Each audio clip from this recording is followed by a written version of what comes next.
La pasta è molto importante per noi italiani. Gli stranieri collegano in automatico gli italiani alla pasta. Mangiamo spesso la pasta, ma la conosciamo bene? Sappiamo tutto? Ad esempio, sicuri che la pasta sia stata inventata da noi italiani? Il primo formato di pasta non erano gli spaghetti o altro, ma le lasagne. Non ci credete? Poi lo vedremo. Esiste anche una religione collegata alla pasta. Adesso vediamo insieme. Gli spaghetti erano chiamati vermicelli e tanti ne discutono, perché secondo alcuni li abbiamo inventati noi italiani. Invece altri dicono che sono un'invenzione cinese. Dalle ricerche c'è la conferma che si tratta di due cose diverse. Sì, la diffusione è avvenuta più o meno nello stesso periodo, ma l'impasto è diverso. Negli spaghetti italiani è presente la farina, in quella cinese la soia, due cose diverse. La pasta italiana si preparava sul momento e si mangiava fresca. Poi gli arabi importarono in Italia per la prima volta la pasta secca, preparata fresca e poi lasciata seccare al sole per una lunga conservazione. Gli arabi erano spesso in viaggio ed era impossibile preparare la pasta sul momento. Per questo hanno provato un metodo efficace che ha avuto molto successo in Italia. In Italia si mangia la pasta da molto tempo, ma qual è stato il primo formato di pasta? Ha origine romana e si chiamava lagana, simile alle lasagne, di forma rettangolare e sottile. Nell'impasto si mettevano la farina, la lattuga e le spezie. Poi le sfoglie venivano mangiate fritte nell'olio. Una volta la pasta veniva consumata solo dai nobili perché era costosa. Non veniva condita solo con verdura e carne, ma era anche un piatto dolce. La pasta si consumava fritta con miele e zucchero oppure cotta con latte, burro e cannella.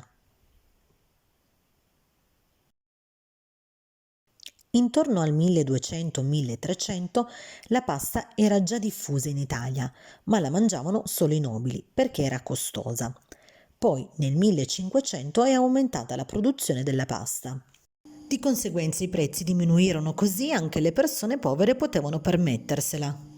Anche i chioschi le acquistavano e la rivendevano, per cui era facile comprarla. La pasta si lasciava bianca oppure condita solo con formaggio e veniva mangiata con le mani.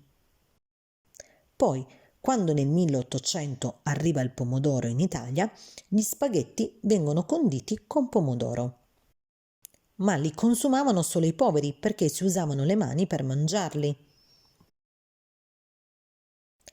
La forchetta era già stata inventata e sperimentata più volte con 2, 6 o 3 rebbi, ma senza successo. Mentre l'invenzione della forchetta a 4 rebbi era perfetta per arrotolare gli spaghetti.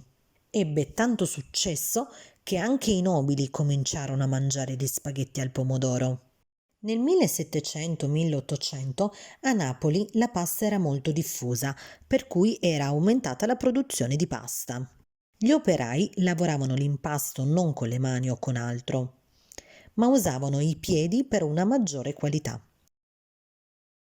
In realtà non era igienico. Poi nel 1833 il re Ferdinando II di Borbone incaricò un ingegnere per trovare un metodo alternativo all'uso dei piedi.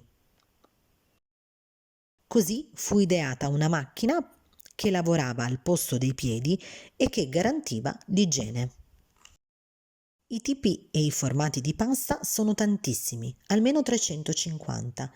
I loro nomi sono collegati spesso alle loro forme. Ad esempio, le pennette si chiamano così per la forma della penna, così anche le farfalle o ancora con i fusilli che ricordano la forma di un fuso di lana. Le reginelle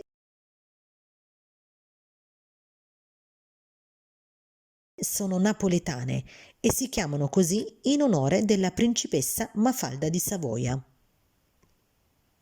Infatti la loro forma ricorda i merletti ondulati che decoravano gli abiti eleganti.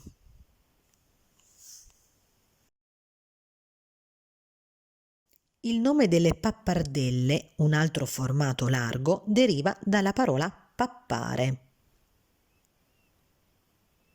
che significa mangiare avidamente. Infatti il formato della pasta raccoglie bene i sughi ed esalta i sapori. I tortellini sono buonissimi e sono dell'Emilia Romagna. Qual è l'origine? Una volta la carne avanzata dalla tavola dei nobili veniva destinata ai poveri.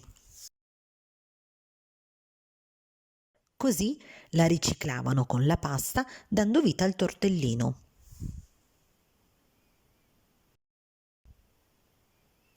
C'è anche una bella leggenda. Nel paese di Castelfranco Emilia,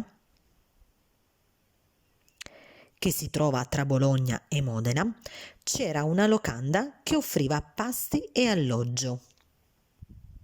Il proprietario aveva come ospite una nobildonna. Lei, mentre si spogliava nella sua stanza privata, lui sbirciò dalla serratura della porta e rimase colpito dalle sue forme e dal suo ombelico, perché lo vedeva perfetto e ci pensò così tanto che in cucina decise di produrre il tortellino, visto che il buco assomigliava all'ombelico. Non c'è solo questa leggenda, ce n'è un'altra simile in cui la nobildonna non era una qualsiasi, ma la dea Venere.